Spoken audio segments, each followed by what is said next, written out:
Unidentified aerial phenomena are a potential national security threat. They need to be investigated, and many threats they pose need to be mitigated. 10 of our nuclear ICBMs were rendered inoperable. At the same time, a glowing red orb was observed overhead. There are a number of events in which we do not have an explanation, and there are a small handful in which there are flight characteristics or signature management that we can't explain with the data that we have. All right, that was from yesterday's UFO hearing, which was the first in more than 50 years. Look who is here. Michio Kaku, ace physicist, joins us this morning. All right, Michio, right from the start, is there something out there?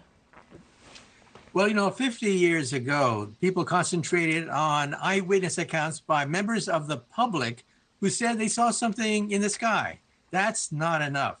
Now we have hours of videotapes of seasoned Navy pilots documenting things that can now be analyzed frame by frame. These objects, whatever they are, can travel between Mach 5 and Mach 20. That's 20 times the speed of sound. They can zigzag and maneuver, creating G-forces several hundred times the force of gravity.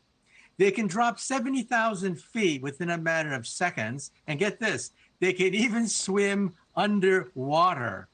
And so we don't have technologies capable of doing any of these things. Now, we do have hypersonic drones. In fact, the Russians are using these hypersonic drones against the Ukrainians in their battle. Now, however, these drones cannot do the kind of gymnastics that we see these objects doing. So right now we are clueless as to what could be behind these objects, given the fact they seem to exceed the capabilities of our finest craft. But doesn't that imply that there must be something out there, because we cannot explain the movement of the craft, which we see by military observers on camera frame by frame?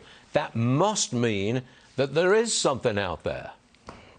Well, that's a possibility. The military laid out five alternatives. The fifth one was other, and other includes extraterrestrial visitation.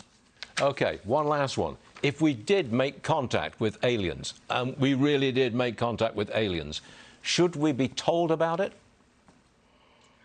I think we are mature enough to be able to understand the implications. It would be one of the greatest turning points in the history of humanity if one day we find conclusive evidence of extraterrestrial civilizations in our backyard in the Milky Way galaxy. So I think that we have Hollywood movies that point in a certain way, but I think that we're not politically ready for it. I think our politicians are dragging their feet. They're sitting on a pile of videotapes that they have not yet released. Okay. And I think the government knows a lot more than they let on. Great stuff, Michio. I wish I had more time. I could talk about this forever. But we hope to see you again real soon. Thanks so much.